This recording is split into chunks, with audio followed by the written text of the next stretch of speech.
આપણને એક વસ્તુ રિયલાઇઝ થાય છે, આ બે પ્રસંગ મૂકીએ ને, હું પૂછતો નથી પણ મોટા ભાગનાનો વિચાર એવો હશે કે મારો પરિવારે આવો 3 વાગે ઉઠે ને એવો હોવો જોઈએ, પણ પાછા તમે 4 વાગે જતા હોવા જોઈએ. બરાબર છે. બીજો પ્રસંગ બધા ગમે કે ના ગમે? બધાને અહીંયા જેટલા કેટલાક પરવારેલા છે ને એ તો બધાને ગમે, પણ જેટલા નહીં પરવારેલા હોય ને એની ઈચ્છા થાય કે આપણી આવી સુશીલ નારી હોય, સુકન્યાને સુવર મળવો જોઈએ. મનની અંદર ઈચ્છા રહે છે સારા પરિવારની, ઘરની, પણ યાદ રાખજો કે જેવી પસંદગી ને એવું પરિણામ આવે છે. Choice make difference. માણસની જેવી પસંદગી હોય એના આધારે એનું પરિણામ એને મળતું હોય છે. જેમ માણસ શરાબ પણ પી શકે ને શરબત પણ પી શકે, પણ માણસ શરાબ પીવે પછી એમ કે મને આખી પૃથ્વી ડોલતી હોય એવું લાગે છે, મને ચક્કર ચક્કર જેવું લાગે છે, એ કે ધરતી કંપાયો એવું લાગે છે. એટલે કશું ધરતી કંપાયો નથી, તારી પસંદગીનું પરિણામ છે. જેવી માણસ પસંદગી કરે એવું પરિણામ માણસ ભોગવતો હોય છે. તો આપણી પાસે ઘણા બધા રસ્તા હોય, ત્યારે કયો રસ્તો પસંદ કરવો? પરિવાર સારો બનાવવો છે, આદર્શ બનાવવો છે, બધાની ઈચ્છા અપેક્ષા રહે છે, પણ એ અપેક્ષાની પરિપૂર્તિ માટે પસંદગી કયા માર્ગની કરવી? તો મહાભારત કહે છે કે મહાજનો યેન ગત સપંથા. મોટા પુરુષોએ જે માર્ગનું આચરણ કર્યું હોય, જે માર્ગનું નિદર્શન કર્યું હોય, એ માર્ગે ચાલવું એ આપણા માટે યોગ્ય છે, પરમ યોગ્ય છે. તો એક આદર્શ પરિવાર બનાવવા માટે થઈને પ્રમુખ સ્વામી મહારાજે આપણને એક નિયમ આપ્યો, એ છે ઘર સભાનો. તો એક હરિભક્ત તરીકે, ગુરુ ભક્ત તરીકે આપણે મનથી નક્કી કરવાનું છે કે મારે પણ આવા પરિવારનું નિર્માણ કરવા માટે થઈને ઘર સભા એ જરૂરી છે. જેમ યુધિષ્ઠિરને રાજસૂય યજ્ઞ કરવાનો હતો, તો સૌથી પહેલા સલાહ લેવા માટે કૃષ્ણ ભગવાનની ગયા, અને રાજસૂય યજ્ઞની સલાહ લેવા માટે ગયા ત્યારે યુધિષ્ઠિરે કીધું કે ભગવાન, દુનિયામાં ઘણા બધા માણસોની હું સલાહ લઈ શકું એમ છું, પણ તમારી પાસે આવ્યો છે એનું કારણ શું છે કે તમે નિષ્પક્ષ છો, તમે સચોટ છો, અને તમે જેવું હશે ને એવું મને કહેશો. હું દુનિયાના કોઈ માણસ પાસે સલાહ લેવા માટે જઈશ ને તો એ મિત્રાચાર્ય દાવે મને જે સાચું હશે ને નહીં કહે. એટલા માટે હું તમને સ્પષ્ટ પૂછું છું કે મને રાજસૂય યજ્ઞની અંદર કરવું શું એ તમે સલાહ આપો. તો યુધિષ્ઠિરના મનમાં સંપૂર્ણ સ્પષ્ટ હતું કે આ દુનિયાની અંદર કદાચ હજારો લાખોની વસ્તીમાં કેટલાય સંપર્ક વાળા છે, પણ નિષ્પક્ષ વ્યક્તિ કોઈ હોય કે જે મને યથાર્થ માર્ગદર્શન આપી શકે એવા કૃષ્ણ ભગવાન પોતે એક જ છે. એમ મોટા પુરુષે જે માર્ગનું આચરણ કર્યું છે, મોટા પુરુષે આપણને જે માર્ગનું નિદર્શન કર્યું છે, એ માર્ગે ચાલીએ તો આપણા જીવનની અંદર ઘણો મોટો ફાયદો થઈ શકે એવું છે. આજે પ્રમુખ સ્વામી મહારાજને આપણી પાસે શું સ્વાર્થ હતો? એમણે 7 લાખથી વધારે પત્રો લખ્યા છે, પણ આપણી પાસે ક્યારેય પેન પણ માંગી નથી. પ્રમુખ સ્વામી મહારાજે 2.5 લાખથી વધારે ઘરોની અંદર પધરામણી કરી છે, પણ ક્યારે કોઈ હરિભક્ત પાસે ચપ્પલની એક જોડે માંગી નથી. ક્યારે હજારો માઇલની મુસાફરી કરી છે પ્રમુખ સ્વામીએ, ક્યારે રાજકોટના એક પણ હરિભક્તને એવું કીધું નથી તું મને નવી ગાડી લઈ આવ. અરે ગાડી શું, ગાડીના સીટના કવરે માંગ્યા નથી કોઈ દિવસ. નિસ્વાર્થ છે સંપૂર્ણ. એમને આપણી પાસે શું અપેક્ષા હોય? એ પુરુષને કંઈ જોઈતું નથી. એ પુરુષ આપણને એમ કહે છે કે પરિવારની અંદર સંસ્કારોનું નિર્માણ કરવું છે, પરિવારની અંદર એકતા સ્થાપવી છે, તો ઘર સભા કરો. એ આપણને બતાવ્યું છે. કેટલી બુદ્ધિ પ્રતિભા હતી. ભલે 6 ધોરણ પ્રમુખ સ્વામી મહારાજ ભણેલા હતા, પણ પરાત્પર પુસ્તકની અંદર એપીજે અબ્દુલ કલામે એવું લખ્યું છે કે 2020ની સાલની અંદર ભારતને મહાસત્તા બનાવવા માટે દુનિયાના 500 બુદ્ધિશાળી માણસો સાથે ચર્ચા વિચારણા કરી અને અમે 5 મુદ્દા તારવ્યા હતા. એ 5 મુદ્દા લઈને હું જ્યારે પ્રમુખ સ્વામી મહારાજ પાસે ગયો અને પ્રમુખ સ્વામી મહારાજ આગળ રજૂઆત કરી, ફ્રિક્શન ઓફ સેકન્ડમાં પ્રમુખ સ્વામી એમની બુદ્ધિ પ્રતિભા દ્વારા એવું કહી દીધું કે 6થું એક તત્વ ઉમેરી દો, ભગવાનમાં શ્રદ્ધા હશે ને તો 2020માં મહાસત્તા ભારતને બનાવતા કોઈ રોકી શકશે નહીં. એ વખતે અબ્દુલ કલામે લખ્યું છે કે દુનિયાના 500 બુદ્ધિશાળીના મગજમાંથી છટકી જાય એ વાત પ્રમુખ સ્વામી મહારાજે અમારી આગળ રજૂઆત કરી તો કેટલી બુદ્ધિ પ્રતિભા જબરજસ્ત હશે. તો એમની પાસે બુદ્ધિ પણ હતી, કોને હતી? આપસૂજ હતી. અનુભવમાં પણ એકતા હતા.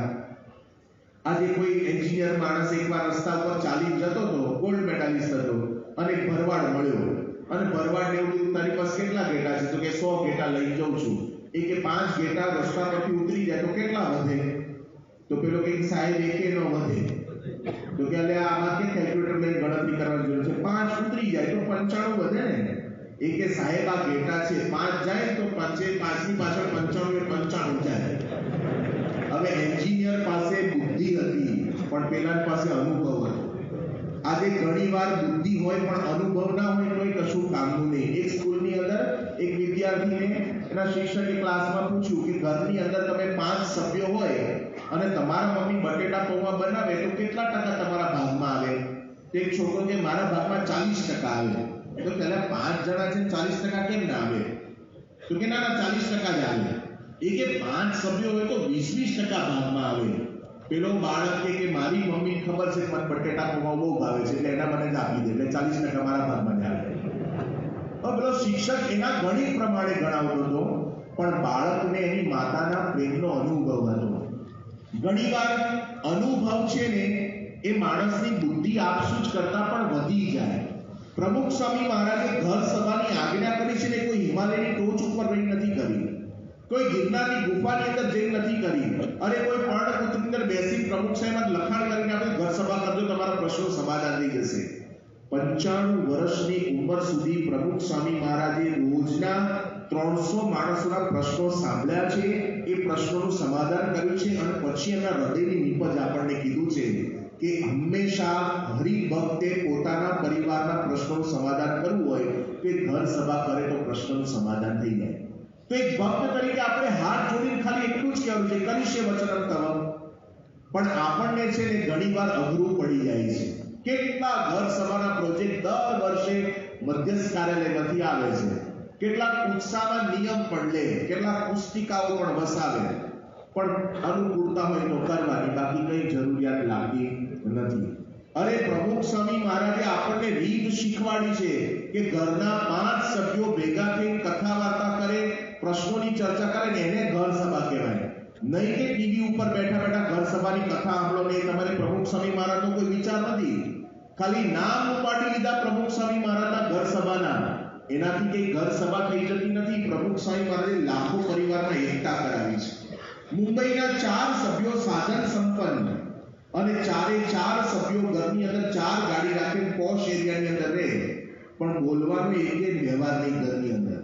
અને બાપનું હૈયું વલોવાય ત્યારે આ તો શું ચાલે છે ઘરમાં, આટલા રૂપિયા છે પણ કરવાના શું? 4માંથી એકે ભેગા થતા નથી.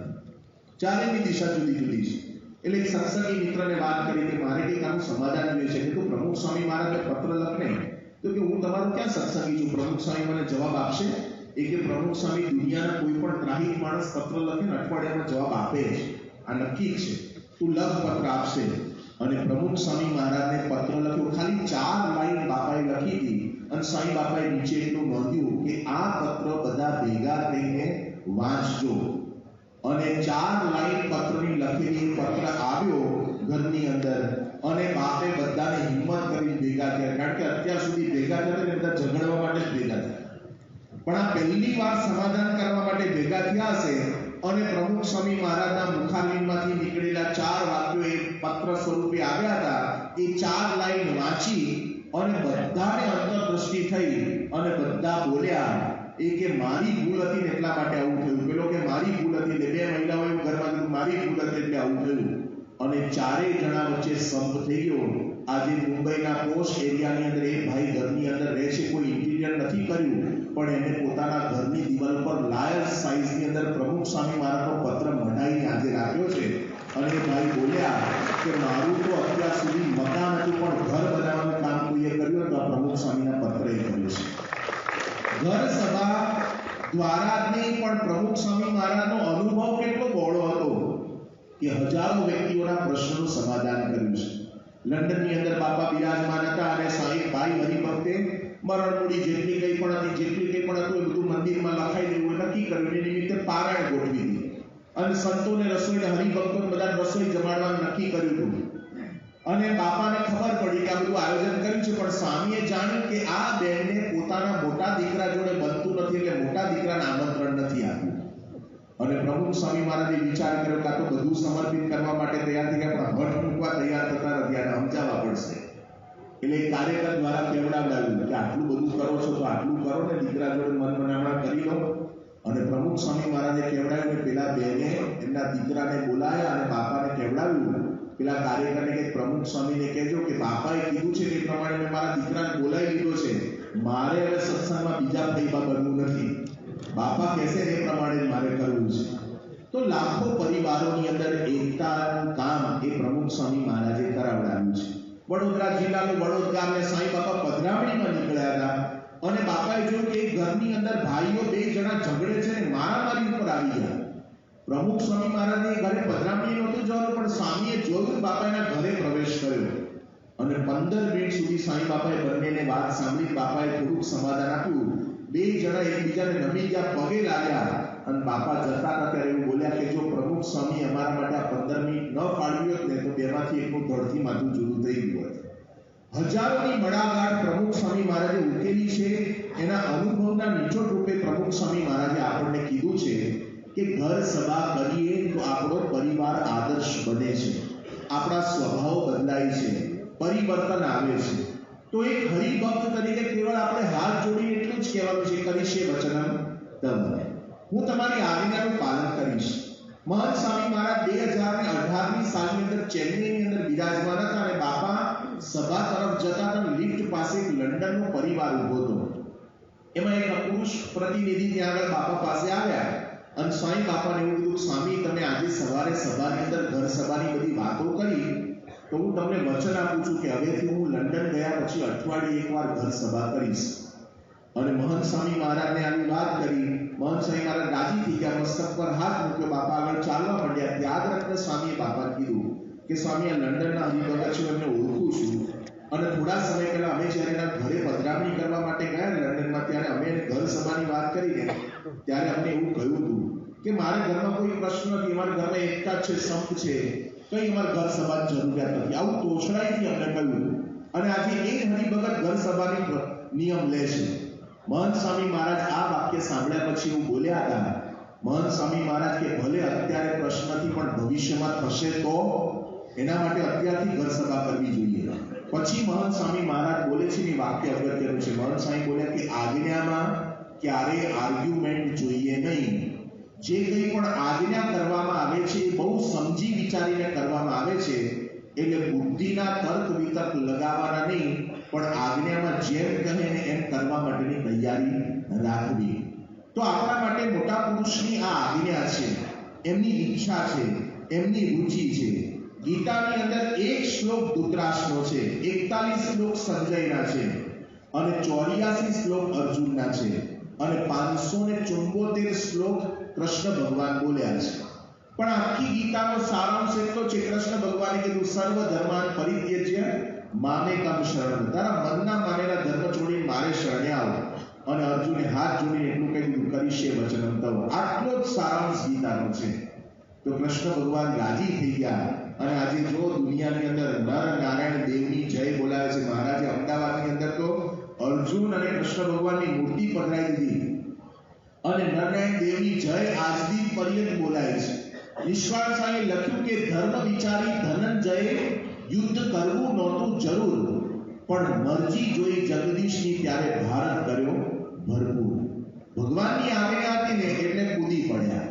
તો હંમેશા આજ્ઞાની અંદર કોઈ આર્ગ્યુમેન્ટ નહીં, બુદ્ધિ નહીં લગાડવાની. યોગી બાપા કહેતા પ્રગટની એક આજ્ઞા કરોડ આજ્ઞા કરતા પણ વધારે મહત્વની છે.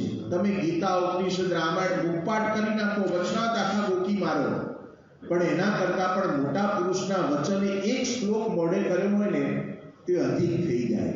યોગી બાપા પાસે પેલા ભાઈ આવ્યા અને કીધું, સ્વામી 13 મહિનાના ધારણા પાણા મેં કર્યા છે. યોગી બાપાએ આશીર્વાદ આપ્યા, પ્રસાદ આપ્યો.